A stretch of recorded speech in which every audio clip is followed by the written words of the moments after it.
Hey, man. First of all, congratulations on the victory. That was kind of 2 minutes of just chaos in there. Was that basically what you were expecting? No, I wasn't expecting that. I thought he was going to start off slower.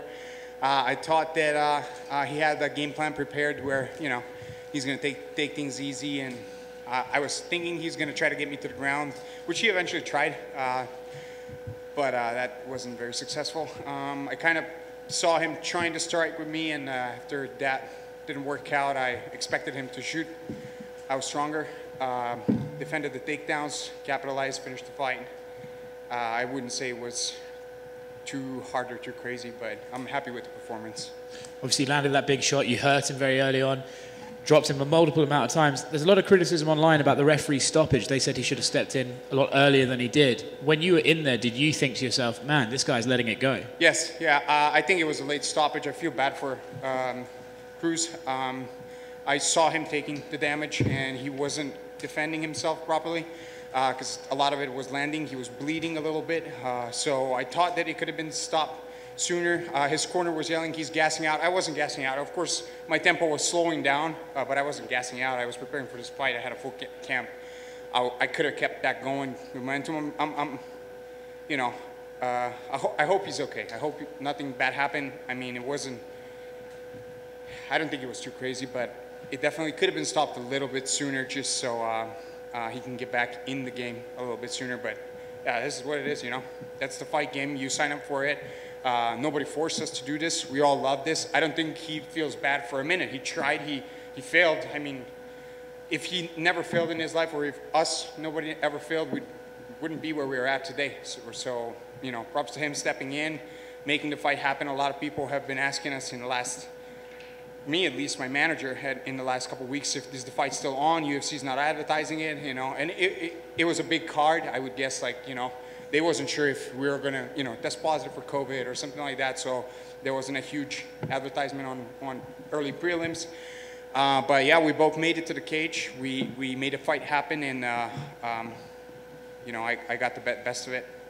You touched on it there while you were speaking that, you could have carried on that sort of tempo, but is there a moment in there where you go, well, I know I've got this guy hurt, but if I keep punching this much for this long, I'll eventually tire out? Was there a moment where you thought maybe you should take the foot off the gas, or did you just think, I've got this finish right here, I need to just go for it? Yeah, I saw the finish coming. Yeah, he was not I didn't think he could do it anymore. Every move he tried, I would just sprawl back on his hands, back on his shoulders, on his head. He couldn't carry my weight.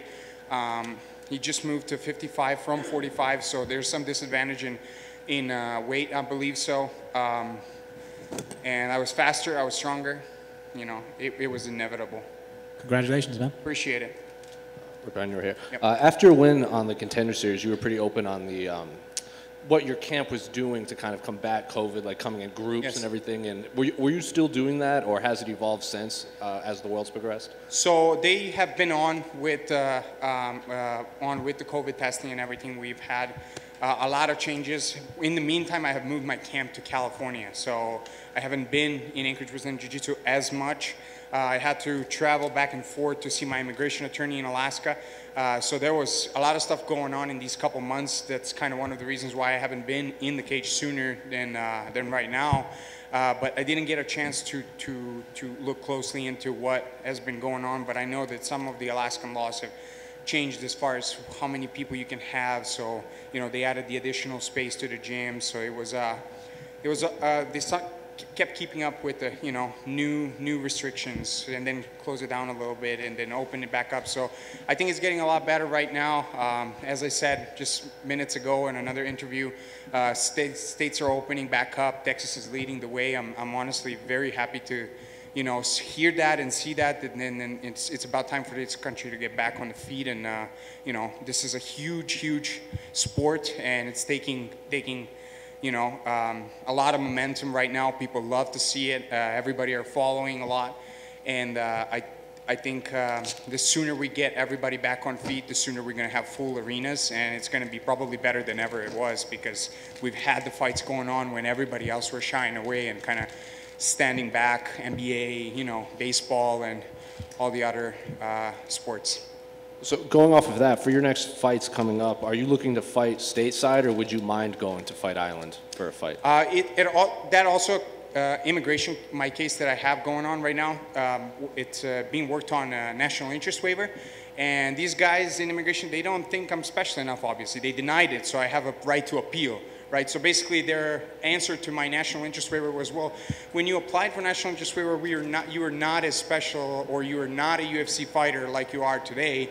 You know, and like there's not a whole lot I can say, but my attorney's working on it, and it was kind of funny to me to like see, I mean, this country is so great because they let the people become great in it, right? You don't just take a done product and all right, now, you know, you're here, you're good, you know. A lot of those done products don't even want to leave wherever they're at, you know. So people come over here, they progress, they evolve, they become better at whatever they're doing because there's opportunities in this country, right? So I've been working on that, and as soon as they got that resolved, I'm pretty sure that they'll let me fly out to Abu Dhabi, and I also want to go to Serbia and see my family, because that was kind of one of the main things that has been bugging me about the whole immigration. Because I don't mind, you know, they're working on it. It's slower because of COVID, it's slower. I don't mind any of that. But not being able to see my family, that bugs me. When is the last time you saw your family in person? November 2017. Yeah, it's been a long time. You know, before that, I lived with my parents. I went to college. I never left home for longer than 15 days. And then I leave, and I was gone for like 2 years. Then I visit them. Then I was gone for like 3.5 years. So it's kind of, I'm like, come on, guys, give me a break a little bit. I'm doing good things here. I'm not trying to screw anything up, you know. It's, but that's what it is. It's paperwork. Thank you.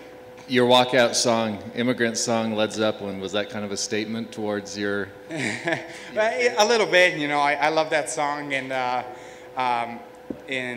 you know, I'm an immigrant. There's a lot of immigrants in this country, and that's what I believe makes the country great as well. You know, I honestly enjoy it and love it here. I've been here for so many years. I've met some very good people, and I've had a lot of fun memories and fun times. So I'd like to keep it going. You know, I think it will lead to some amazing things. You know. I think winning your fight tonight could help the process. It could, yeah, it could. You know, it also depends who they put in that office, because it looks like they change, and then they're, you know, if they stood up on the wrong leg, sometimes they don't feel like approving cases. Sometimes they feel. I don't really know how things work out there. Hopefully, it works out for the best. Good luck. Yeah, thank you. Appreciate it.